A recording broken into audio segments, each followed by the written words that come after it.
Antigua Grecia. Grecia es el territorio que ocupa la parte meridional de la península balcánica, adentrándose en el mar Mediterráneo oriental. Contexto histórico. Las primeras civilizaciones en aparecer en Grecia fueron la civilización minoica en Creta y la civilización micénica durante el conocido periodo de la Edad de Bronce, desde el año de 1700 a.C. hasta la caída de la civilización micénica en el año 1100 a.C. Después del declive de la civilización micénica da al lugar la Edad Oscura, debido a que en ese periodo refleja la decadencia económica y social de Grecia. Esta etapa termina en el siglo VIII a.C.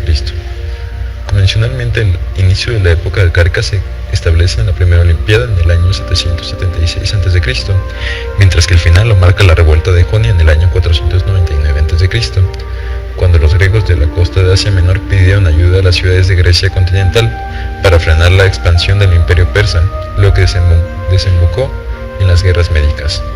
La Grecia clásica es el periodo de la historia de Grecia comprendido entre la revuelta de Jonia en el año 499 a.C. y el reinado de Alejandro Magno, que parte del año 336 a.C. Se trata de una época histórica en la que el poder de las polis griegas y las manifestaciones culturales que se desarrollaron en esas alcanzaron su apogeo. En ese periodo da una serie de guerras civiles que da lugar a la Guerra del Peloponeso, en el que se enfrentaron la Liga del Peloponeso dirigida por Esparta y la Liga de Delos dirigida por Atenas. Esparta resulta vencedora y comienza el declive de Atenas.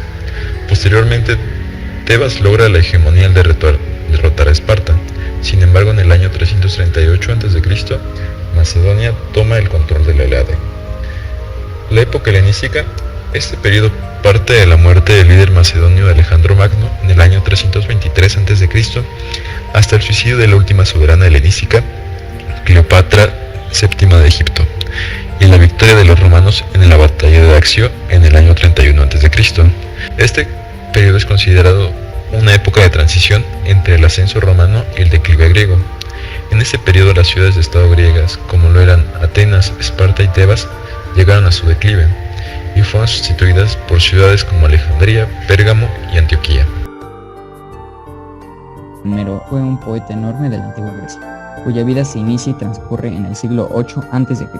De su pluma son dos grandes creaciones de epopeya griega, la Odisea y la Ilíada, los dos poemas épicos con que se inaugura la literatura griega y occidental, y cuyo vigor lírico y narrativo permanece fresco desde hace miles de años. Su nombre y sus obras han alcanzado la gloria y alimentado mitos, narraciones y leyendas a través de los siglos, sin que hayan perdido su fuerza original. Para algunos eruditos, la existencia de Homero está en duda por la falta de documentos que la certifiquen. Sin embargo, se califica a Homero como aedo o cantor épico. Compuso sus poemas para ser escuchados a través de fórmulas o epítetos. Usó un lenguaje literario diferente a lo cotidiano. La Ilíada y la Odisea, que sostiene la literatura occidental, son dos escritos que tienen en común la guerra de Troya. La guerra de Troya es un conflicto bélico de la mitología griega en el que se enfrentaron la Liga Aquea y la ciudad de Troya. Esta guerra es tratada en numerosos poemas épicos griegos, aunque a nosotros solo nos han llegado dos poemas, la Ilíada y la Odisea, ambos de Homero. En la primera se habla de un episodio de la guerra, mientras que en la Odisea se trata de la vuelta a casa de Odiseo. La Ilíada es una epopeya griega, o lo que es lo mismo, un texto narrativo épico que suele estar escrito en verso, más o menos como si se tratase una canción antigua que cuenta las vivencias, hazañas y conquistas de un gran héroe, el cual se toma como modelo de conducta. Está escrita en hexámetros dactílicos y tiene alrededor de 15.693 versos, los cuales se dividen a su vez en 24 cantos. El argumento o la temática central gira alrededor de la cólera de Aquiles, ya que el texto se centra en los hechos acontecidos durante los últimos años de la guerra de Troya. De hecho, el nombre de la Ilíada procede del nombre griego de la ciudad de Troya, esto es, Ilión. De la Ilíada, calificada siempre de epopeya guerrera, se considera la Odisea, Odiseo, nombre griego de Ulises, como una narración de aventuras marinas, un poco más breve, 12.110 versos en 24 cantos. Relata el difícil regreso de Ulises desde Troya hasta su patria. La Ilíada es una narración lineal. La Odisea, en cambio, presenta una compleja y original organización temporal, que sería muy imitada.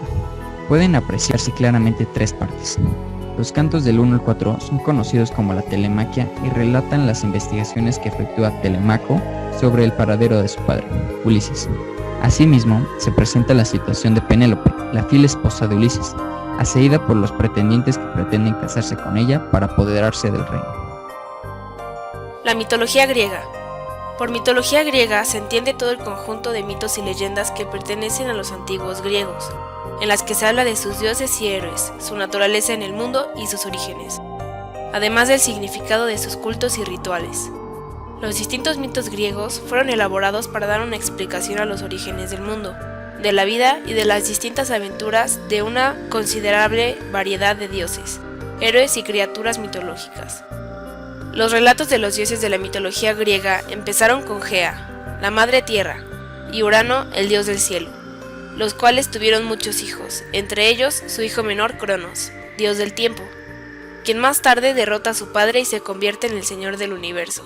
Se casa con su hermana Rea, la diosa de la fertilidad, y tienen muchos hijos, que son Hestia, diosa del hogar y de la familia, Demeter, diosa de la agricultura, Hera, diosa del matrimonio, Poseidón, dios del océano, Hades, dios del inframundo, Zeus, dios del cielo y la soberanía del Olimpo, quien en un futuro destronaría a Cronos y se convertiría en el señor del universo.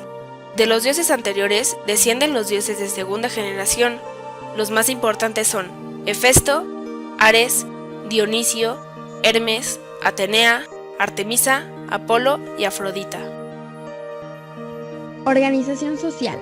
La organización social giraba en torno a las ciudades-estado, autónomas e independientes. Incluía un núcleo urbano y tierras para el cultivo.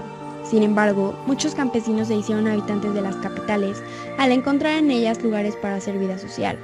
La ciudad no solo era un espacio físico, sino que la formaban sus ciudadanos, con un arraigado sentimiento de pertenencia, y aún así interactuaban con otros centros urbanos para realizar actividades comerciales, marítimas o competencias deportivas.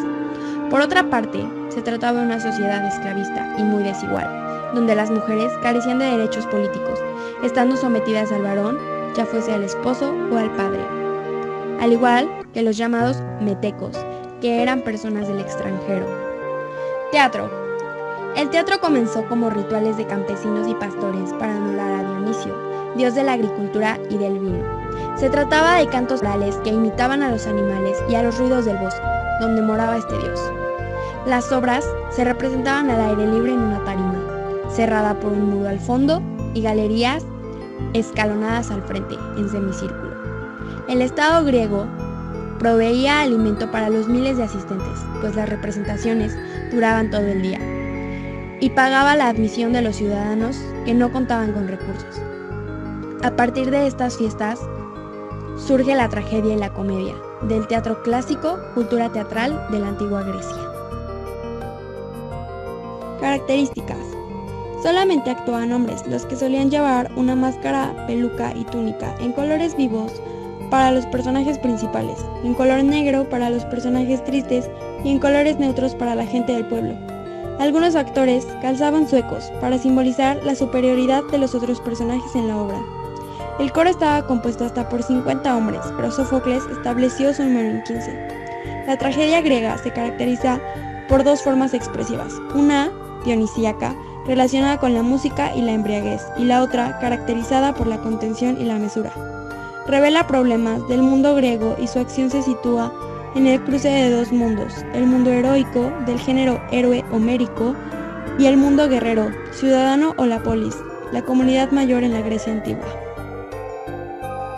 Arquitectura griega. Los elementos arquitectónicos fundamentales eran las columnas. Estas rodeaban el edificio y sustentaban el entablamiento, constituido por tres unidades: el arquitrable, que servía de dintel; el friso, dispuesto sobre el arquitrable y frecuentemente decorado con relieves; y finalmente la cornisa. El frontón es una sección triangular decorada con esculturas. Las columnas se componían de varios elementos: base, fuste y capitel. Los griegos valoraban especialmente la proporción y la armonía de sus edificios. Según el tipo de columna y la relación entre los elementos arquitectónicos, se pueden distinguir tres tipos de órdenes o estilos: el dórico, el más antiguo y sobrio; el jónico y el corintio, el más moderno y decorado. Las órdenes griegas fueron asimiladas por los romanos y muy utilizados en la arquitectura renacentista.